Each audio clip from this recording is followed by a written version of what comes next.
Hi, welcome to our first presentation on skin parasites that cause itchy disruptive skin. It's 3 a.m.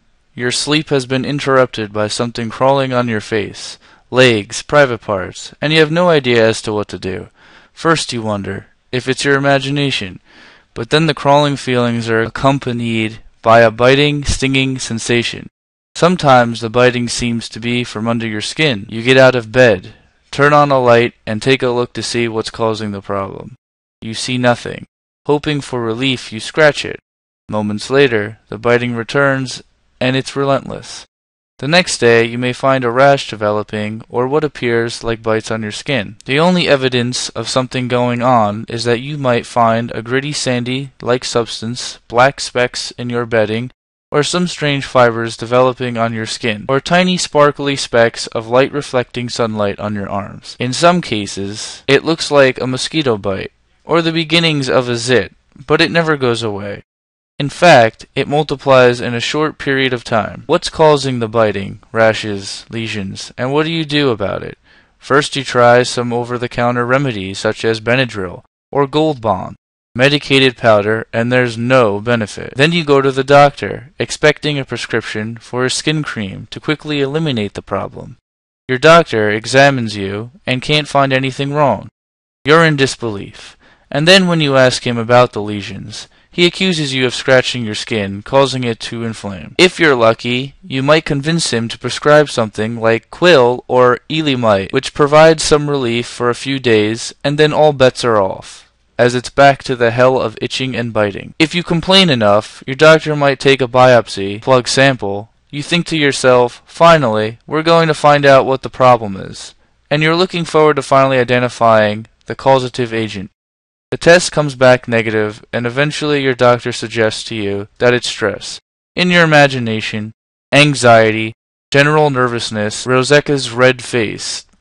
Or worse, he hands you a pamphlet on arachnophobia. You tell him that your wife, husband, also has the rashes and bites. He points to the pamphlet where it says, Folie aux Deux, and it explains that the fear is shared by both of you. You tell him that another family member has it, and he explains that it can also be Folie aux Trois. You leave his office totally destroyed, mentally knowing you have to go home and do the best you can on your own, which might be taking near scalding hot baths several times a day for relief. Actually, you may have been invaded by one of several strains of skin parasites. While most skin parasites are harmless, there are some skin parasites, such as Morgellons, of unknown origin, unknown to most doctors, that can make life a living hell.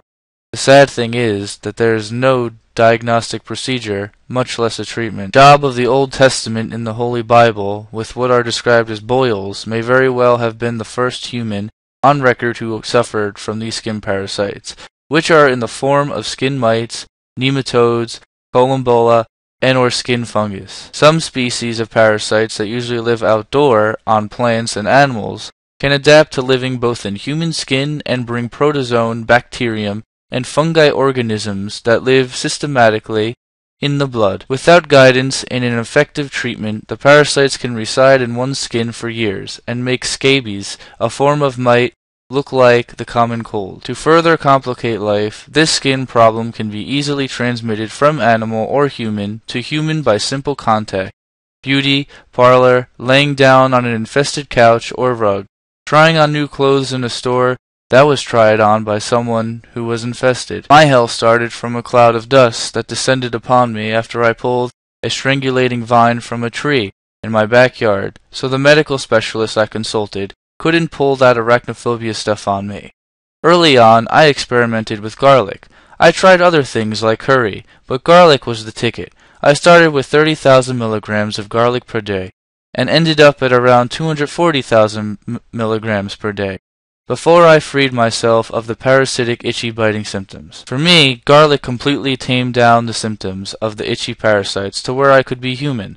Of course, I tried many different medications during this time, and each time I went off garlic to see if the medication or remedy was working. It would flare up again because none were working. Eventually, garlic lost its magic, and it was back to itching hell. I kept my distance from others. At the time I was infected, the person I lived with also became infected. She successfully got rid of it within a couple months with a product called liquid needles and an ice bath. I wasn't so fortunate. Eventually we ended our relationship, and I stayed by myself as I couldn't predict my symptoms. My 6-year-old son was suddenly kept at arm's length as I didn't want him to catch the parasite, much less jeopardize my visitation rights. Fortunately, shortly thereafter, I discovered the value of the diet which is called the Parasite Lime diet. In fact, I am convinced that no treatment will work without getting on the eating diet and staying on it. I've learned that there are foods such as fruits and many carbohydrates that feed the parasites, and foods that starve them. I started as an elimination diet, ate only eggs, initially, and within a few days I was itch and bite free. It worked that fast for me. Over time, I'd add a new food to see if symptoms flared. It took over 10 years to discover all the nuances of the diet, so I could enjoy foods like shrimp scampi, chicken and butter, sauce. It's a 3-stage diet, the first of which is very strict. As stage 1 is successful, one can often advance into stage 2 within a week or so and eat more leniently. It didn't take long to think I was cured, but every time I went off the diet for a week or so, the itching and biting returned. In time, with certain medications, I could advance to stage 3 of the diet and enjoy limited types of fruit, honey, chocolate, cake. Over the years, I guided dozens of others onto the diet for relief.